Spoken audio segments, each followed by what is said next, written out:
Senhores telespectadores, visitamos hoje o concelho de Guimarães. Devo-lhes dizer que Guimarães é um dos mais importantes concelhos do país.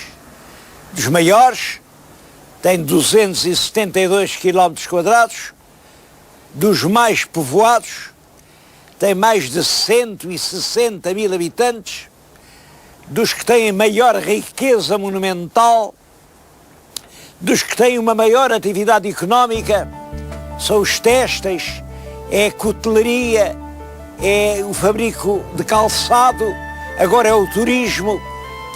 Bom, mas não é por nada disso que viemos a Guimarães.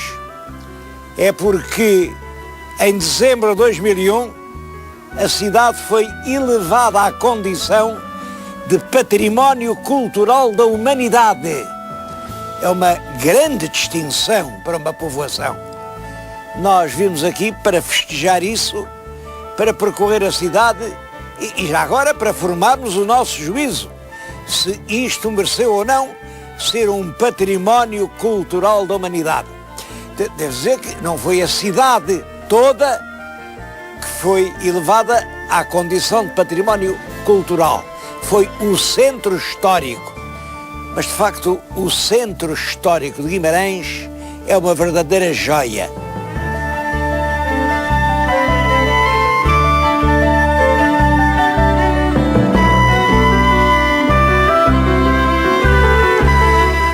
Esta distinção concedida à cidade não foi assim um favor. Isto foi o resultado de 15 anos de trabalho, com todo o pormenor. Os telhados, os pavimentos, as varandas, as adufas, tudo quanto podia reconstituir o ambiente antigo da cidade foi amorosamente restaurado.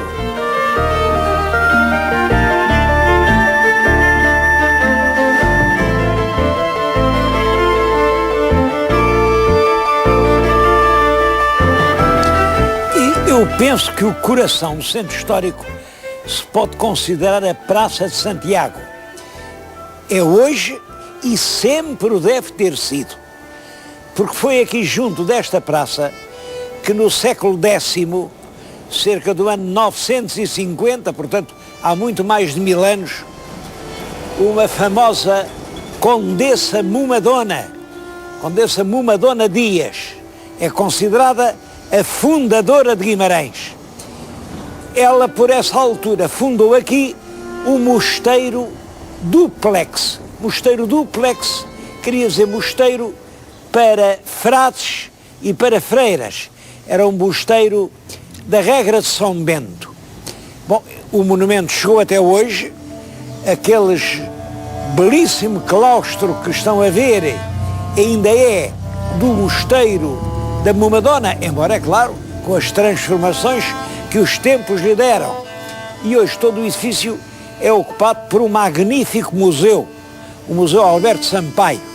Portanto, aqui à volta do mosteiro é que devia ser já o centro quando a cidade nasceu. Aliás, queria-lhes dizer uma coisa, essa ideia de que foi a Mumadona quem fundou Guimarães é uma ideia que é para, enfim, receber com todas as cautelas. Porque quando andaram aqui a fazer trabalhos nesta praça, apareceram os alicerces do mosteiro visigótico. Ora, se é visigótico, é do século VIII e a Mumadona é do século X. Portanto, 200 anos antes da Mumadona já existiria Guimarães. Outro monumento muito importante é o castelo do século X. Também se diz que foi fundado pela Mumadona para proteger o mosteiro, porque nessa altura os mosteiros eram saqueados por hordas de salteadores e, portanto, ela fez um castelo. Aquela torre, pelo menos, seria desse tempo, pois, pelos séculos fora, foram acrescentando novas fortificações. Do século XI é a Capela de São Miguel, a capela ao pé do castelo. Olhem, há a lenda de que foi ali que el rei Dom Afonso Henriques foi batizado. Não temos nenhum documento que diga que sim, também não há nenhum documento que diga que não, e é uma tradição constante, e é um dos orgulhos de Guimarães, a capela onde foi batizado o nosso primeiro rei. Há esta igreja aqui, esta igreja da Senhora da Oliveira. O que lá está hoje é do tempo do rei Dom João I. Diante dela está o padrão do Salado. O padrão foi para comemorar a vitória do rei Dom Afonso IV contra os mouros no Salado. E junto ficam os antigos passos do Conselho. Foram construídos por Dom João I. Embora depois o Dom Manuel fez muitas obras, é por isso que ele está cheio de esferas armilares e cruz de Cristo. Pois no século XVIII há muito monumento. Há aqui, por exemplo, a Igreja de Santa Clara. Hoje é a Câmara Municipal. Santa Clara, aquela fachada barroca, é desenhada por um mestre aqui de Guimarães. E lá está a nossa Santa Clara, como sabem, é a padroeira da televisão. A Igreja do Carmo, que é outra obra-prima da arte barroca, ou a Igreja da Misericórdia, dos fins do século XVII para o XVIII, que é um belíssimo templo. E muitos outros, até já no perímetro do centro histórico, como o Claustro dos Dominicanos. O Claustro dos Dominicanos tem uma história especial que eu tenho muito gosto em contar.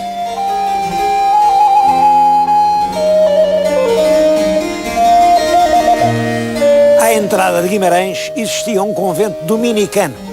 Bom, o convento existiu até à extinção das ordens religiosas em 1884 e depois ficou um bocado abandonado. Aqui não se instalou nada.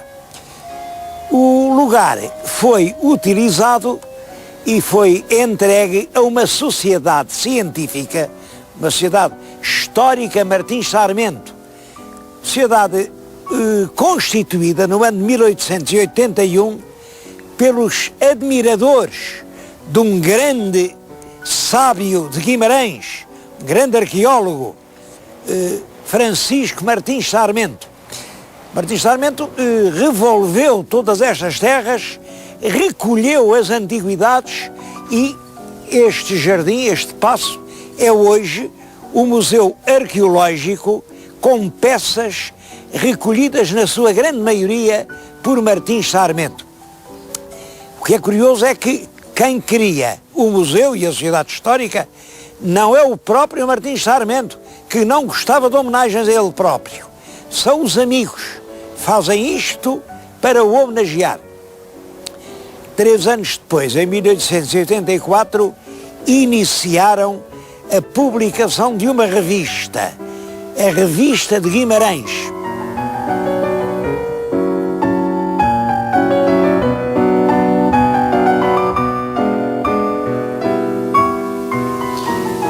A revista está aqui, desde o número 1, que aliás é o que eu tenho na mão, até ao número 110, creio eu. O número 1 tem um artigo de um vimaranense que foi um dos maiores historiadores portugueses de sempre, Alberto Sampaio, que é um artigo que se chama Resposta a uma pergunta. Bom, e a pergunta é esta: valerá a pena fazer uma exposição industrial?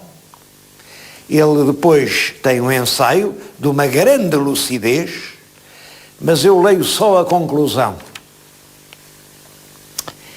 Se os homens que vierem conseguirem ainda restaurar o trabalho agrícola e industrial, pode haver crises, mas elas serão passageiras, porque a massa da nação terá os elementos necessários para começar e viver o novo ciclo histórico.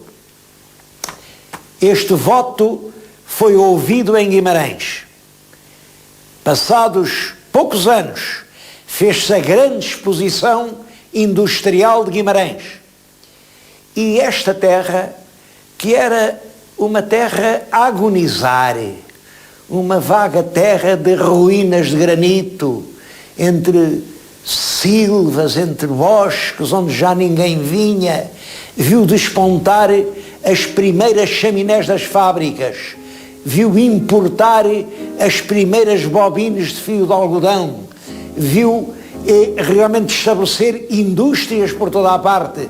Hoje é uma das capitais dos têxteis em Portugal e fez-se uma cidade jovem, dinâmica, progressiva.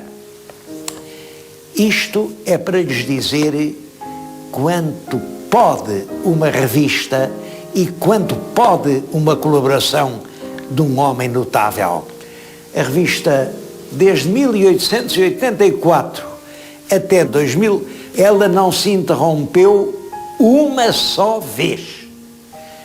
Neste nosso país, em que qualquer meia dúzia de anos parece mal, em que os portugueses, ao fim de meia hora de generosidade, já estão cansados, isto é um nobre exemplo. Isto é o exemplo a apontar e a seguir.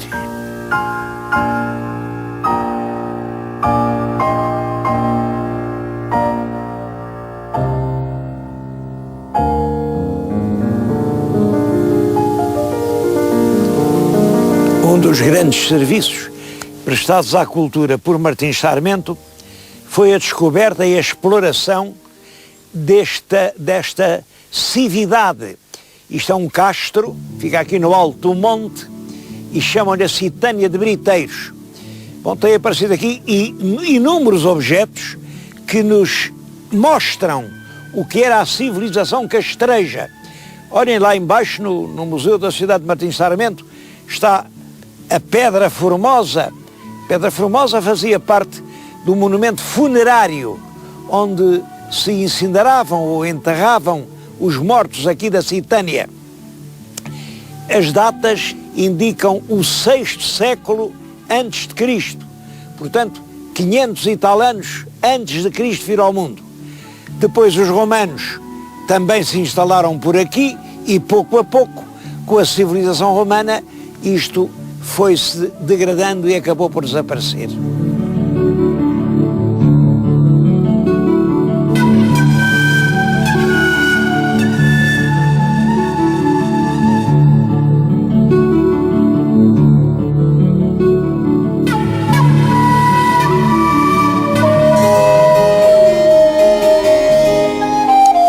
Já fora do centro histórico é o convento de Santa Marinha da Costa. Santa Marinha da Costa foi fundada pela rainha Dona Mafalda, que era a rainha mulher do nosso rei Dom Afonso Henriques. Bom, é claro que do que fez a rainha Mafalda já pouco se vê, mas se olharem com atenção, por detrás das paredes modernas ainda se vêem ruínas antigas. Aí há casos em que se vêem 3 ordens de arcos. Ainda mais antigo que a rainha Mafalda é este jardim que, se olharem para o chão, veem aqui assim umas marcas onde não cresce a relva. Isto era só o seguinte: era uma residência de um patrício romano. Quando se fizeram as escavações para a restauração da pousada, apareceram as ruínas romanas. E o arquiteto, era o arquiteto Fernando Távora, deu uma lição fez o jardim, mas não apagou os vestígios das ruínas, porque é conjugando todos estes elementos, uma casa romana, depois além há um arco visigótico, depois aqui o século XII, a rainha Mafalda, é assim que se faz a história das cidades.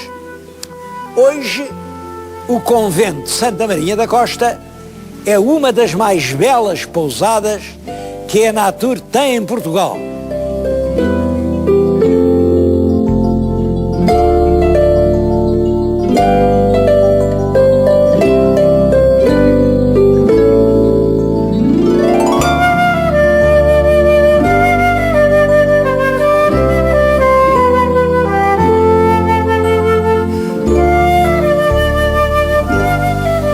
Todo o convento está rodeado de um jardim. Tem milhares de camélias, camélias brancas e vermelhas. Agora estamos na primavera, a camélia já deu flor, como sabem, a camélia é a flor do inverno, mas vir aqui em dezembro ou janeiro é uma das coisas que nunca se esquecem mais.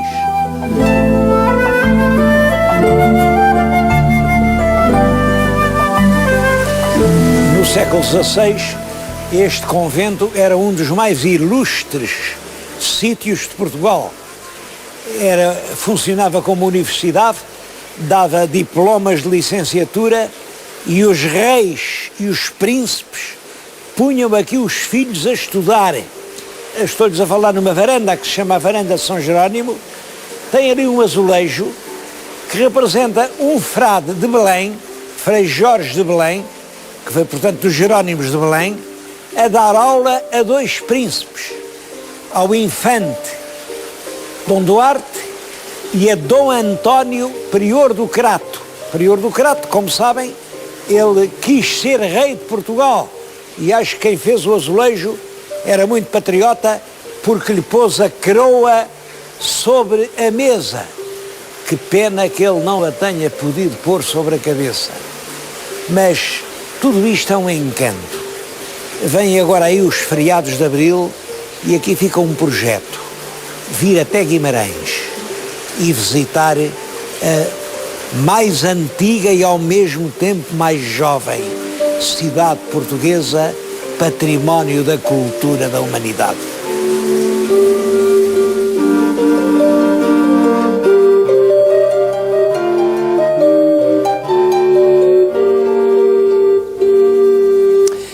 Um dos grandes orgulhos da cidade de Guimarães é ter sido a pátria de Dom Afonso Henriques. É uma tradição muito antiga, realmente não existe nenhum documento que nos diga que essa tradição não seja verdade. Bom, mas também não existe nenhum documento que lhe dê mais valor do que a pura força da tradição. O que objetivamente se pode dizer hoje é o seguinte: as cidades de Guimarães, de Coimbra e de Viseu reclamam para si a glória de terem sido a pátria do primeiro rei de Portugal. Olhem, se isto fossem sondagens, eu diria que nesta altura 90% dos votos vão para Guimarães. 7% podem ir para Viseu e aí 3% para Coimbra. Mas é por isso inteiramente justo que a cidade de Guimarães preste as suas homenagens a Dom Afonso Henriques, que é quem ocupa o primeiro lugar no longo rol dos vimaranenses ilustres. E a cidade tem sempre sabido prestar essa homenagem. Olhem, no final do século XIX, exatamente no ano de 1887, o escultor Soares dos Reis, que era então um escultor famoso, fez esta estátua. Passaram mais de 100 anos, exatamente 114, e a Câmara encomendou outra estátua a um outro escultor igualmente famoso.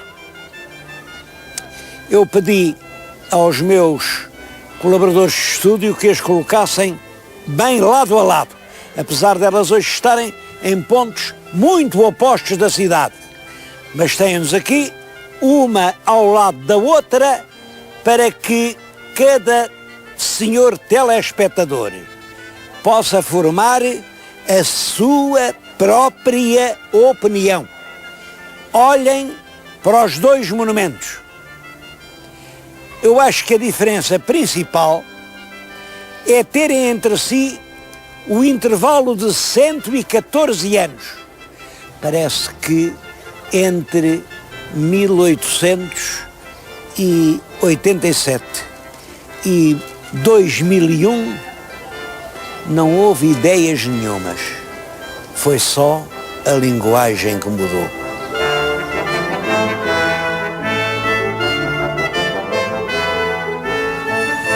Aqui nasceu Portugal. Esta frase está escrita na muralha da Torre da Alfândega, da muralha de Guimarães. A verdade é que aquilo que ele diz é verdade. É verdade. Mas também seria verdade se estivesse escrita nas vilas arraianas de Monção, de Valença, de Melgaço, em toda a raia portuguesa, onde os homens dormiam com as armas ao lado para defender a independência nascente.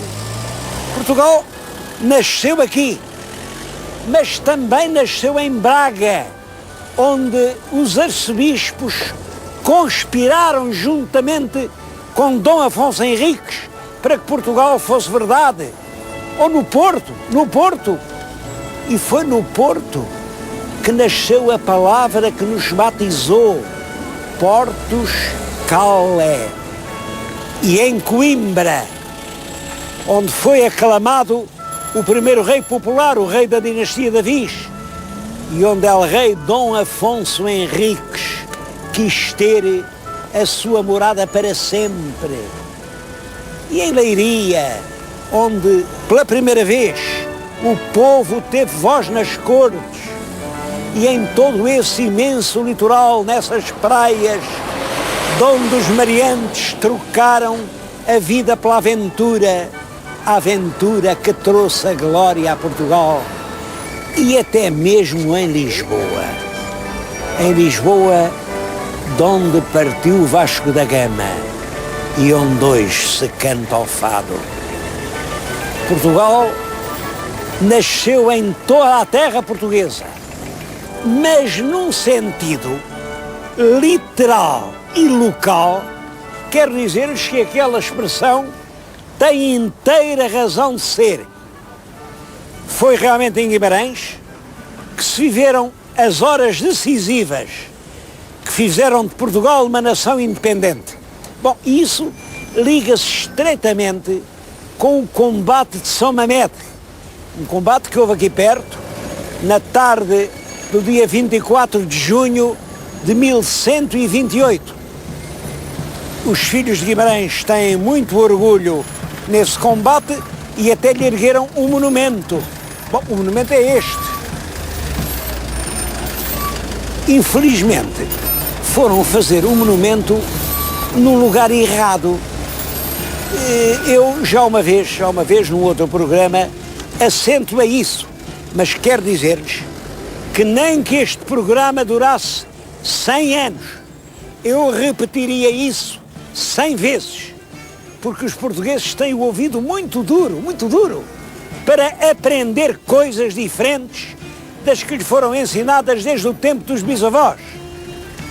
O combate deu-se no século XII e uma crónica do século XII disse que foi no campo de São Mamede.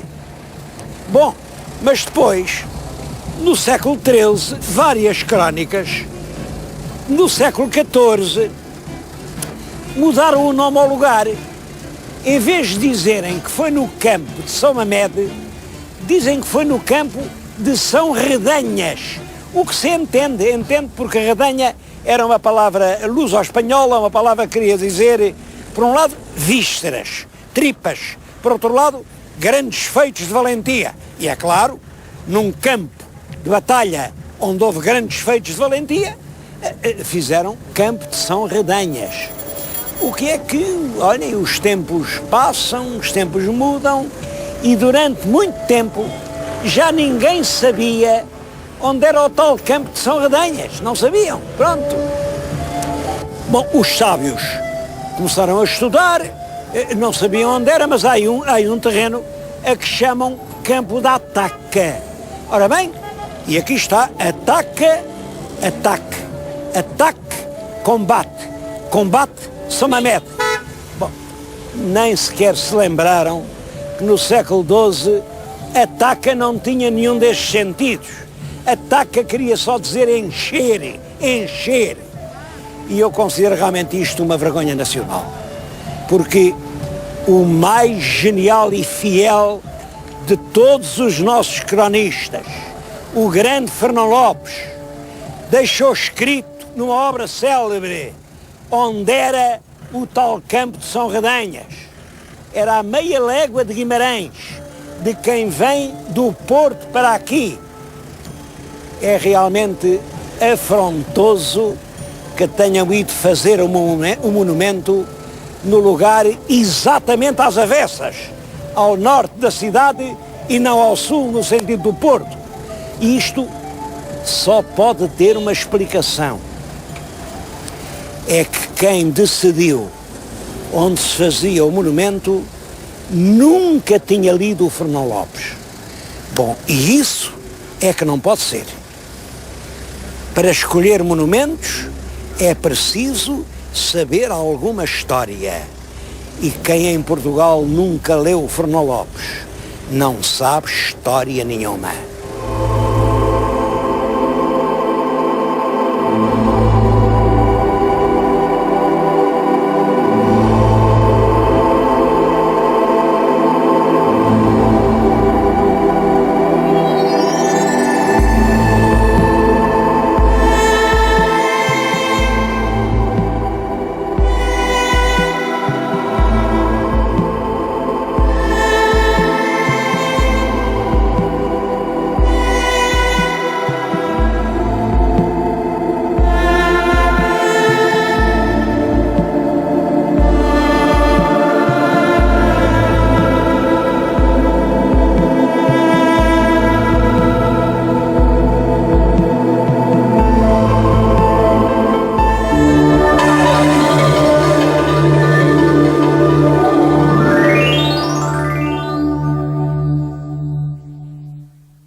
Este programa é patrocinado por Soluções Industriais e Domésticas Domplex.